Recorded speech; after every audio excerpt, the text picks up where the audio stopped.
मैं डॉक्टर संतोष कुमार उपाध्याय अभिनव भारत एकेडमी में आपके समक्ष एक बार पुनः उपस्थित हूँ। आज मैं अंतर्राष्ट्रीय राजनीति में राष्ट्र संघ के उसी क्रम को आगे बढ़ाते हुए तुष्टीकरण का पहला कारण था साम्यवाद का भय, क्योंकि ब्रिटेन द्वारा तुष्टीकरण की नीति को अपनाए जाने के अनेक कारण थे। इसका सर्वप्रमुख कारण साम्यवाद और साम्यवादी रूस का भय था। ब्रिटेन के अंधारवादी धनिक तथा व्यवसायी इटली, जर्मनी और स्पेन के फासिज्म को साम्यवादी रूस के विरुद्ध एक सुरक्षा मानते थे। वे नाजी आक्रमण को रोकने की अपेक्षा उसे पूर्व में रूस की ओर मोड़ने के लिए अधिक प्रयत्नशील थे। 28 नवंबर 1934 को लॉर्ड जॉर्ज ने कॉमन सभा में स्पष्ट रूप से कहा था कि एक अत्यंत संक्षिप्त काल में, संभवतः 1 या 2 वर्ष में, इस देश में अंधारवादी तत्व जर्मनी की ओर यूरोप में साम्यवाद के विरुद्ध एक प्राचीर के रूप में देख रहे होंगे। हमको जल्दबाजी में जर्मनी की निंदा नहीं करनी चाहिए। हम जर्मनी का अपने मित्र के रूप में स्वागत कर रहे होंगे। दूसरा कारण, शक्ति संतुलन की रक्षा। यद्यपि तुष्टीकरण की नीति ने अंततः यूरोप में शक्ति संतुलन को नष्ट कर दिया, परंतु तत्कालीन ब्रिटिश शासकों का विश्वास था कि यह नीति शक्ति संतुलन की रक्षा में सहायक सिद्ध होगी। वे जर्मनी की शक्ति को बढ़ाना चाहते थे, क्योंकि उनका विचार था कि जर्मनी रूस पर आक्रमण कर ब्रिटिश पूंजीवाद के सबसे बड़े खतरे को नष्ट कर देगा। रूसी साम्यवाद को, क्योंकि ब्रिटिश पूंजीवाद का सबसे बड़ा खतरा रूसी साम्यवाद था, जिसको नष्ट कर देगा। वे सोचते थे कि रूस और जर्मनी के संघर्ष में स्वयं जर्मनी भी अत्यधिक निर्बल होकर भयप्रद नहीं रहेगा। यदि इस संघर्ष में रूस की विजय की संभावना होती तो वे स्वयं जर्मनी की मदद को तैयार थे। जापान के प्रति तुष्टीकरण की नीति भी रूस को शक्ति को संतुलित करने के उद्देश्य से अपनाई गई थी।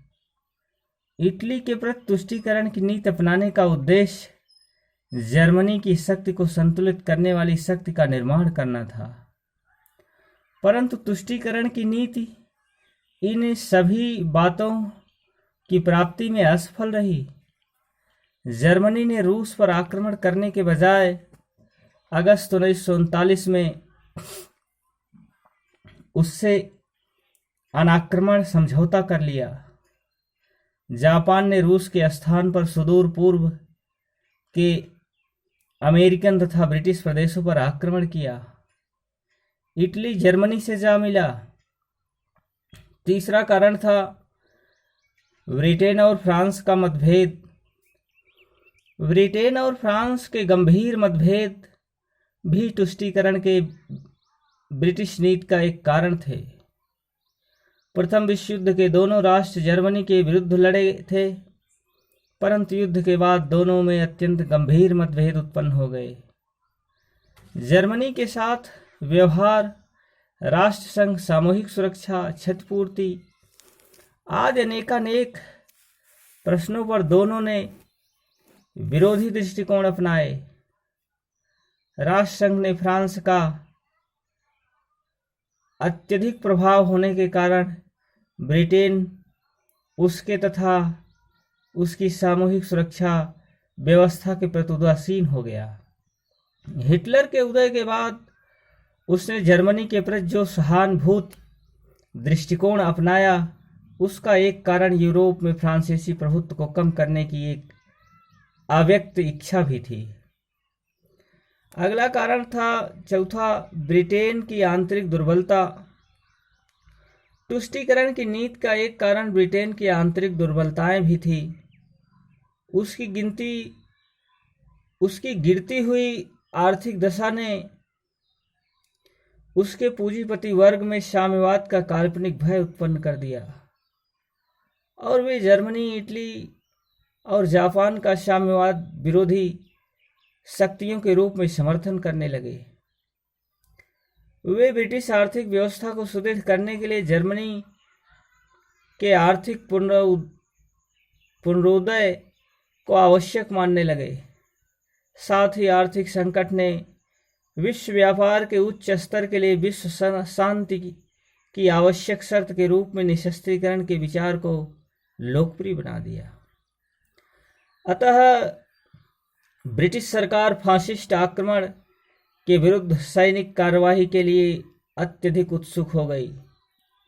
जनता ने निशस्त्रीकरण के विचार की इस लोकप्रियता की चर्चा करते हुए प्रधानमंत्री बाल्डविन ने 12 नवंबर 1936 को कहा कि मान लीजिए मैंने देश के सामने जाकर यह कहा होता कि जर्मनी अपना पुनर्शस्त्रीकरण कर रहा था और हमें भी शस्त्रीकरण का प्रयत्न करना चाहिए, तब क्या कोई यह सोचता कि इस शांतिप्रिय प्रजातंत्र ने उस समय इस नारे का समर्थन किया होता?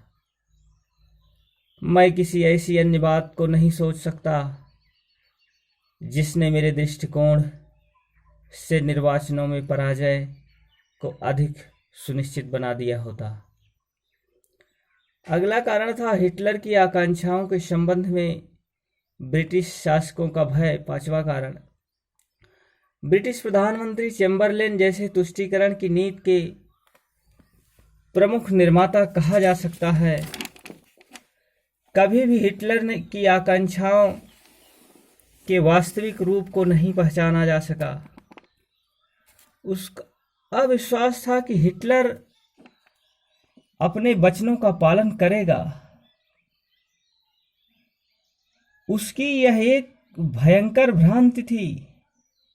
इसी भ्रांति के कारण वह हिटलर की मांगों को पूरा करता गया, पर ज्यों-ज्यों मांगें पूरी होती गई त्यों-त्यों उसकी तृष्णा बढ़ती गई।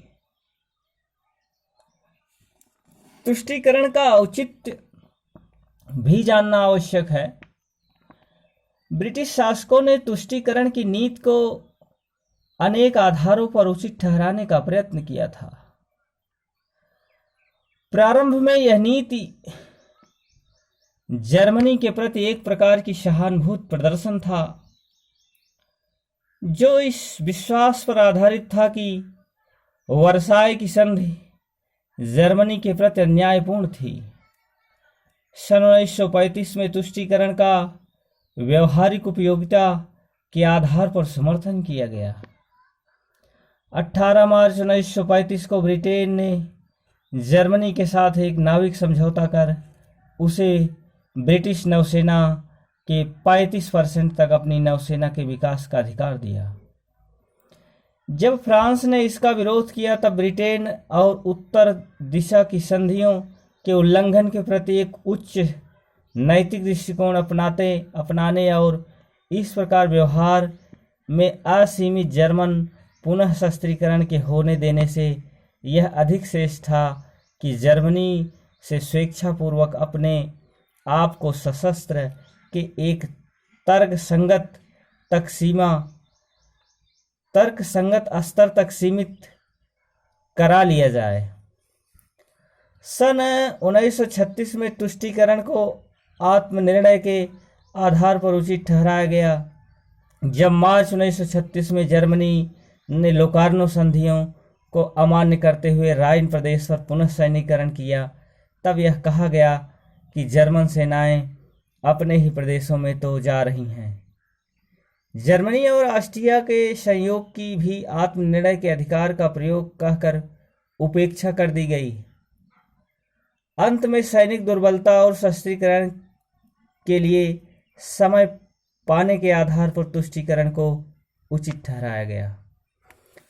तो इस प्रकार से तुष्टीकरण के कारण और तुष्टीकरण के औचित्य का वीडियो आज यहीं तक। अगला वीडियो लेकर के आपके समक्ष पुनः उपस्थित होने का प्रयास करेंगे। तब तक के लिए सभी मित्रों को धन्यवाद और आप सभी मित्रों से निवेदन है कि अभिनव भारत एकेडमी के इस यूट्यूब चैनल को सब्सक्राइब कर लें और बेल आइकन की बटन भी दबा लें, जिससे लेटेस्ट नोटिफिकेशन के वीडियो आपको तुरंत के तुरंत आपको प्राप्त होता रहे। धन्यवाद।